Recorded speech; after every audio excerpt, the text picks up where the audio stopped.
Standard 10th subject English. आज हम simple future tense की पैसिव वॉइस कैसे बनाते हैं इसके बारे में चर्चा करेंगे। सबसे पहले इसका नियम जान लेते हैं कि यदि वाक्य सिंपल फ्यूचर टेंस का है तो पैसिव वॉइस बनाने के लिए बनाते समय विल और शैल के बाद में बी का प्रयोग करते हैं और मेन वर्ब की थर्ड फॉर्म लगाते हैं। पैसिव वॉइस में मेन वर्ब की थर्ड फॉर्म सभी टेंस में आती है।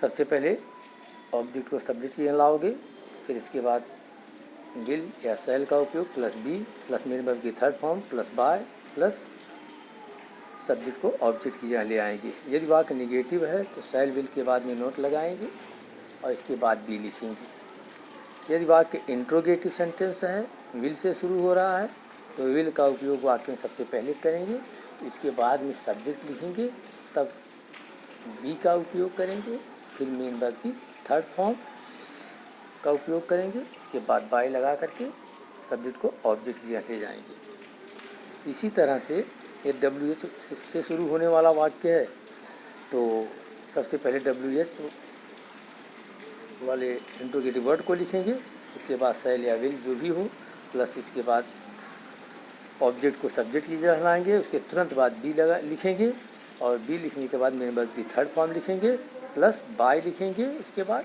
और सब्जेक्ट को ऑब्जेक्ट की जगह ले जाएंगे। इसमें एग्जांपल देखेंगे। कमल विल सिंग ए सॉन्ग, तो यहाँ पर ए सॉन्ग ऑब्जेक्ट है। ऑब्जेक्ट का पता करने के लिए मैंने टेंस पढ़ाते समय बता दिया था, जैसे कि व्हाट से क्वेश्चन करोगे तो ऑब्जेक्ट मिलेगा कि व्हाट विल कमल सिंग, तो आंसर मिलता है ए सॉन्ग, तो ए सॉन्ग सब्जेक्ट हुआ और इसके तुरंत बाद विल और नियम के अनुसार पर से बी और जोड़ देंगे, लिख देंगे और मेन वर्ब की थर्ड फॉर्म तुरंत लिखेंगे और इसके बाद बचा कमल को ऑब्जेक्ट की जगह ले जाने के पहले बाय लगा देंगे, इसके बाद कमल लिख देंगे, तो a song will be sung by Kamal. इसी तरह सेकंड दूसरा वाक्य देखेंगे।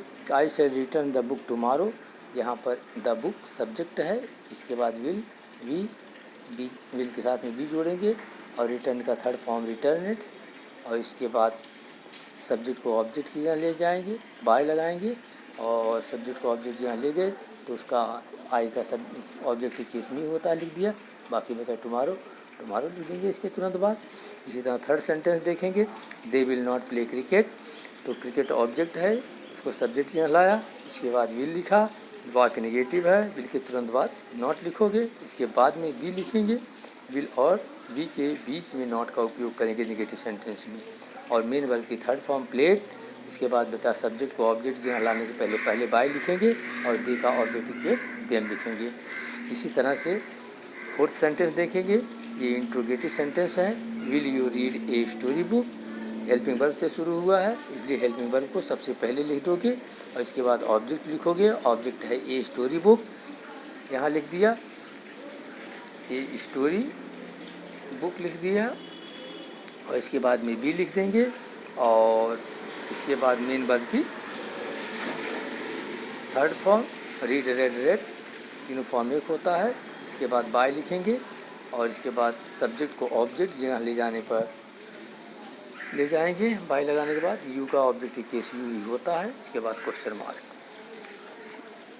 इसके बाद में देखेंगे how will you select your job, यहाँ पर देखेंगे कि वाक्य इंट्रोगेटिव वर्ड से शुरू हो रहा है।